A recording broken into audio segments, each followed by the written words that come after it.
प्रिय विद्यार्थियों, आइए आज देखते हैं हम लोग हिंदी में कबीर की कुछ साखी और उनकी व्याख्या।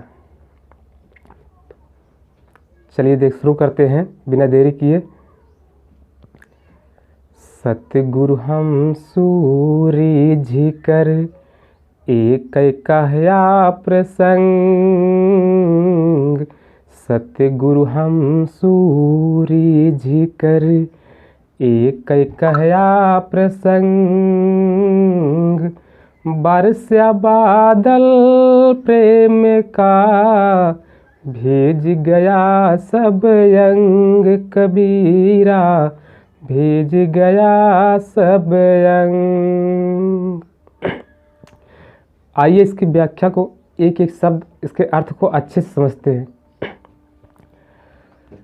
सतगुरु हमसु रीझ कर, सतगुरु यहाँ पे संत कबीर बताते हैं कि सतगुरु गुरु नहीं, सतगुरु एक सच्चा गुरु या सतगुरु हमसु हमसे रीझ कर मतलब प्रसन्न होकर के एक ही कहा प्रसंग। एक कहते हैं प्रसंग माने बात, एक प्रसंग या एक बात कहते हैं।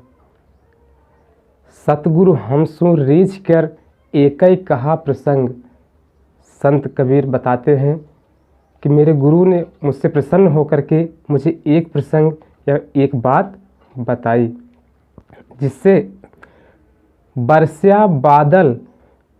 कौन बरसा बच्चों? बादल। बरसा बादल, और किस चीज़ का बादल? प्रेम का। बरसा बादल प्रेम का, प्रेम रूपी बादल की बरसात हुई, जिससे भीज गया सब अंग। कौन भीज गया? सारे अंग भीग गए। और किससे भीग गए? प्रेम रूपी जल से। किस जल से? प्रेम रूपी जल से सभी अंग क्या हो गए? भीग गए, अर्थात उस प्रेम में सराबोर हो गए। आइए एक बार फिर से देख लेते हैं। सतगुरु हमसु रीझ कर, संत कबीर बताते हुए कहते हैं कि सतगुरु सच्चे गुरु मुझसे रीझ कर अर्थात प्रसन्न होकर के एक ही कहा प्रसंग, एक बात एक प्रसंग कहते हैं, जिससे बरसा बादल प्रेम का, प्रेम रूपी बादल की बरसात हुई, भीज गया सब अंग। और उस प्रेम रूपी जल से मेरा अंग भीग गया, अर्थात मैं उस ईश्वर के प्रेम में प्रेममय हो गया। चलिए अगला देखते हैं।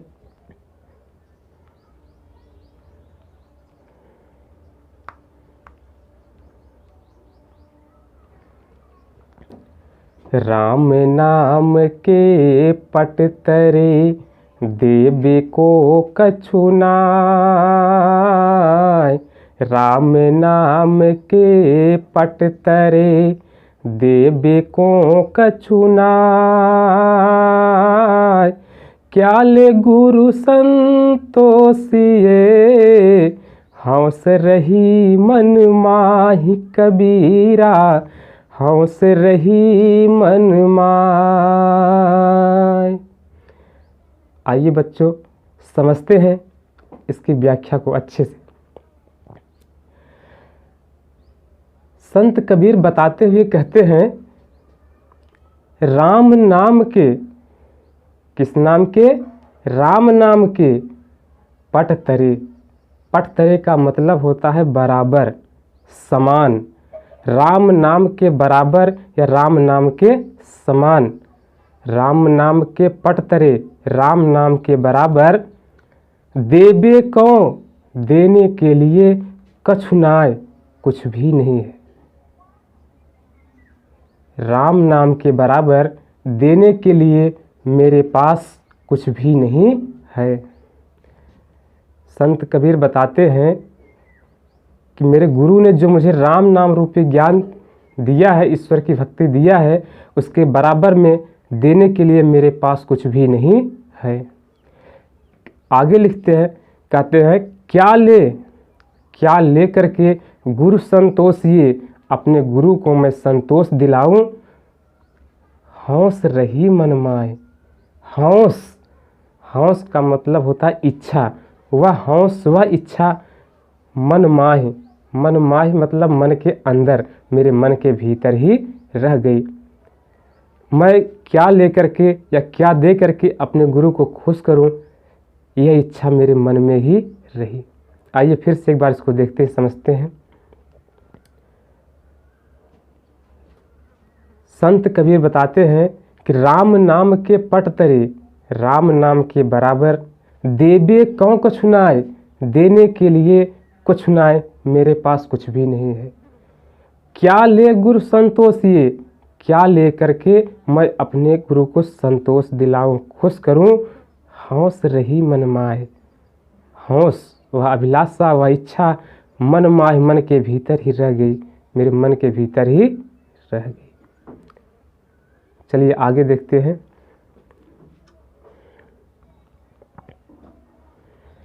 ज्ञान प्रकाश्या गुरु मिल्या, सो जिन बिसर जाय। ज्ञान प्रकाश्या गुरु मिल्या, सो जिन बिसर जाय। जब हरि कृपा करी, तब गुरु मिलिया आई कबीरा, तब गुरु मिलिया आए। आइए बच्चों, इसकी व्याख्या हम लोग देखते हैं। ज्ञान प्रकाश्या, कौन सा ज्ञान माने ज्ञान, प्रकाश्या माने प्रकाश देने वाला, ज्ञान का प्रकाश देने वाला या ज्ञान को प्रकाशित करने वाला। ज्ञान प्रकाश्या, ज्ञान का प्रकाश देने वाला गुरु मिल्या। कौन मिला? गुरु मिल्या, गुरु मिला। संत कबीर बताते हुए कहते हैं कि ज्ञान प्रकाश्या, ज्ञान को प्रकाशित करने वाला, गुरु मिल्या, हमको सद्गुरु मिला। सो जिन बिसर जाए, सो मतलब उसे, जिन बिसर जाए, उसे हमें बिसर नहीं जाना चाहिए, अर्थात उसे भूल नहीं जाना चाहिए। क्योंकि जब गोविंद कृपा करी, जब गोविंद मतलब भगवान, हरि मतलब भगवान ईश्वर, कृपा करी, जब ईश्वर की कृपा होती है तब गुरु मिलिया आए, तब आकर के सच्चे गुरु हमको मिलते हैं। अर्थात ईश्वर की कृपा से ही सच्चे गुरु मिलते हैं, इसलिए हमें उन्हें भूलना नहीं चाहिए। आइए एक बार फिर से इसको समझते हैं। ज्ञान प्रकाश्या, ज्ञान का प्रकाश देने वाले, गुरु मिल्या, हमको सद्गुरु मिले। सो जिन बिसर जाए, उन्हें हमें भूल नहीं जाना चाहिए। क्यों नहीं भूल जाना चाहिए? जब गोविंद कृपा करी, जब ईश्वर की कृपा होती है तभी तब गुरु मिलिया आए, तब आकर के सच्चे गुरु मिलते हैं। इसलिए हमें उनको कभी भूलना नहीं चाहिए। और कहा भी गया है, बिन हरि कृपा मिलहि नहीं संता। बिना हरि की कृपा के, बिना ईश्वर की कृपा के संत, अच्छे आदमी, अच्छे सद्गुरु आपको कभी नहीं मिलते। अगर आपको कोई रास्ता बताने वाला सही मिला, समझिए ईश्वर की कृपा है जो आपको सही रास्ते दिखाने वाला कोई आपको मिला। आइए आगे देखते हैं अगला। आइए बच्चों अगला देखते हैं। माया दीपक नर पतंग, भ्रम भ्रम इवे पड़ंत। माया दीपक नर पतंग, भ्रम भ्रम इवे पड़ंत। कहे कबीर गुरु ज्ञान ते, एक आधे उबरंत। कबीरा एक आधे उबरंत।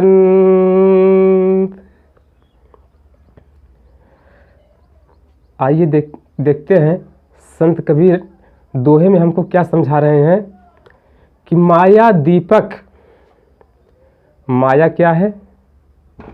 दीपक के समान है। माया दीपक, माया क्या है? माया दीपक। माया किसके समान है? दीपक के समान है। और माया का मतलब किससे है? धन संपत्ति, संसार जो कुछ भी है, संसार रूपी माया, यह संसार रूपी माया किसके समान है? दीपक के समान। दीपक मतलब दिया जो घर में हम लोग जलाते हैं। माया दीपक या संसार रूपी माया किसके समान है? एक दिए के समान है। और नर पतंग, नर मतलब होता है आदमी, मनुष्य, किसके समान है? पतंग। पतंग का मतलब उड़ाने वाली पतंग नहीं, कीट पतंगे, कीड़े मकोड़े। आदमी की तुलना किससे की गई है? कीड़े मकोड़े, कीट पतंग। नर पतंग आदमी किसकी तरह है? कीड़े मकोड़ों की तरह। और माया किसकी तरह है? दिए की तरह। भ्रम भ्रम इवै पड़ंत, भ्रम भ्रम भ्रमित होकर के, इवै पड़ंत यहीं पर पढ़ते हैं अर्थात यहीं पर गिरते हैं, बार बार भ्रमित होकर के यहीं पढ़ते हैं। जिस प्रकार दीपक के आसपास कीड़े मकोड़े कीट पतंगे भ्रमित होकर के बार बार उसी दीपक के आसपास घूमते हैं, उनको देखने में अच्छा लगता है, उनको पता नहीं होता कि आग है और उसी में जलकर नष्ट हो जाते हैं। उसी प्रकार यह मनुष्य इस संसार रूपी माया एक दीपक के समान है और मनुष्य कीट पतंगों के समान है। और भ्रम भ्रम इवै पड़ंत, और भ्रमित होकर के बार बार उसी माया रूपी दीपक में आता है। कहें कबीर, कबीरदास जी समझाते हुए बड़े प्यार सबको समझाते हैं कि कहें कबीर गुरु ज्ञान ते, ते मतलब से, गुरु के ज्ञान से एक आध, एक आध, एक शब्द एक या आधा, इसको देहाती भाषा में हम लोग बोलते हैं एकाठे, कहते हैं एकाठे मतलब कोई एक, उसी को शुद्ध हिंदी में बोला गया एक आध। कोई एक या दो उबरंत, उबर जाते हैं अर्थात बच जाते हैं। अब इसको एक बार फिर से देख लेते हैं हम लोग। संत कबीर बड़े अच्छे से हम लोग समझा रहे हैं, क्या बताते हैं कि माया दीपक या संसार रूपी माया किसके समान है बच्चों? दीपक के समान है। नर पतंग, नर मतलब होता है आदमी, और आदमी किसके समान है? पतंग, कीड़े मकोड़ों के समान। आदमी किसके समान है? कीड़े मकोड़ों के समान। भ्रम भ्रम इवै पड़ंत, भ्रमित होकर के बार बार इवै पड़ंत यहीं पर गिरता है। कहाँ गिरता है? दीपक में। और किस दीपक में? माया रूपी दीपक में। कहे कबीर, कबीरदास जी समझाते हैं कि गुरु ज्ञान थे, गुरु के ज्ञान से एक आध उबरंत, एक दो लोग, कुछ लोग उबरंत बच जाते हैं, उबर जाते हैं। चलिए आगे चलते हैं। जब मैं था तब गुरु नहीं, अब गुरु है मैं नाय। जब मैं था तब गुरु नहीं, अब गुरु है मैं नाय। प्रेम गली अति साकरी, तामे दो न समाय कबीरा, तामे दो न समाय। आइए बच्चों इसको समझते हैं हम लोग। जब मैं था, यहाँ मैं का अर्थ आई, आई मतलब मैं, ये नहीं, मैं का मतलब अहंकार, घमंड। जब मैं था, जब मेरे अंदर क्या था? अहंकार, घमंड था, तब गुरु नहीं, तब तक मुझे सतगुरु या सच्चे गुरु नहीं मिले। जब मैं था तब गुरु नहीं, जब तक मेरे अंदर मैं था, अहंकार था, घमंड था, तब तक मुझे सतगुरु नहीं मिले। अब गुरु हैं, अब मुझे सतगुरु मिल गए हैं, मैं नाय, और मेरे अंदर मैं अर्थात अहंकार समाप्त हो गया है। आगे संत कबीर समझाते हैं कि प्रेम गली,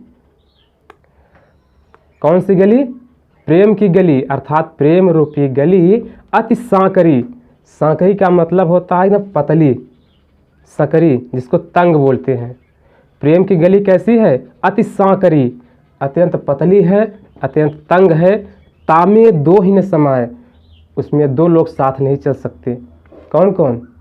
गुरु और अहंकार साथ साथ नहीं रह सकते। आइए इसको एक बार फिर समझते हैं हम लोग।